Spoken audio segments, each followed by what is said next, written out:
రాష్ట్రంలో జిల్లాలు పెరగనుండడంతో ప్రభుత్వ శాఖల్లో విలీన గందరగోళం తలెత్తింది.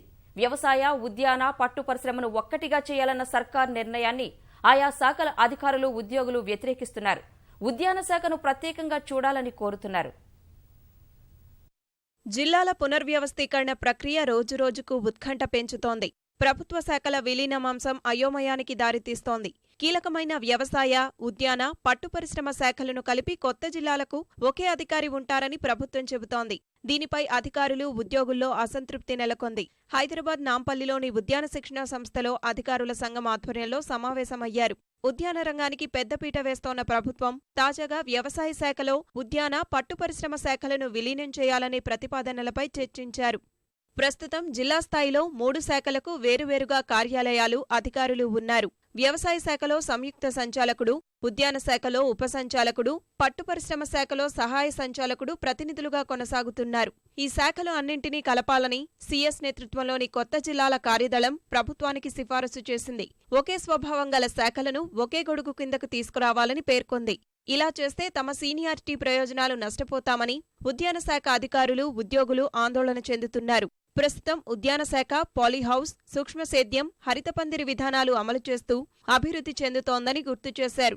దేశంలో మరే రాష్ట్రం ఇవ్వని విధంగా ప్రతిష్టాత్మకంగా పాలీహౌస్ నిర్మాణంలో 70% రాయితీనిస్తూ మైక్రో ఇరిగేషన్, డ్రిప్ ఇరిగేషన్ కూడా ఒక రైతుకి 90% రాయితీ మీద ఒక రైతుకు 6 లక్షల రూపాయలు సబ్సిడీ ఇస్తూ ఒక రైతుకి 12 ఎకరాల దాకా సబ్సిడీ ఇస్తూ ఉన్నాము.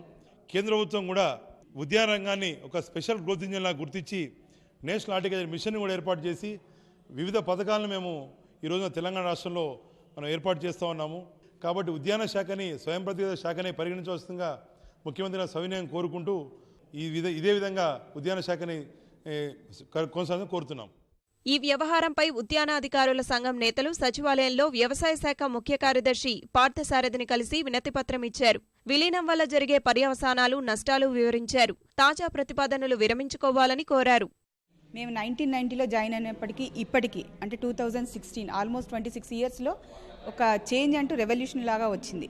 అంటే హార్టికల్చర్, ఎంతోమంది రైతులు అగ్రికల్చర్ నుంచి హార్టికల్చర్కు డైవర్ట్ అవుతున్నారు.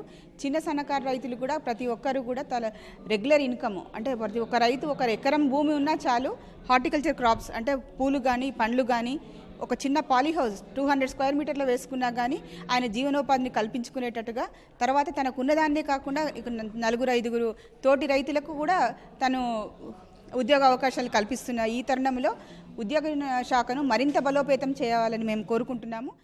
ఇలాంటి ఇదే కాకుండా కూరగాయలు ఎంకరేజ్ చేయడం, మన మ్యాంగోస్ కూడా, మన ఈ యొక్క హార్టికల్చర్ లోపల డిఫరెంట్ క్రాప్స్ కూడా చాలా ఇంపార్టెన్స్ ఉంది. రైతులకు హార్టికల్చర్ ద్వారా చాలా సహకారం అందుతుంది. అందు గురించి ఏంటంటే ఈ యొక్క ఐడెంటిటీని ఈ విధంగానే కొనసాగించి మరి ఏమాత్రం కూడా వ్యవసాయ శాఖ లోపల మర్జీ చేయకుండా దీన్ని ఉద్యాన శాఖలో చేయాలని ప్రభుత్వాన్ని మేము సవినయంగా కోరుకుంటున్నాం. వ్యవసాయ శాఖలో ఉద్యాన శాఖను కలపాలనే ప్రతిపాదన వల్ల జరిగే నష్టాలపై ముఖ్యమంత్రిని కలుస్తామని సంఘం నేతలు తెలిపారు. సమగ్ర నివేదిక సమర్పించి ఆ నిర్ణయాన్ని ఉపసంహరించుకోవాలని కోరతామని వెల్లడించారు.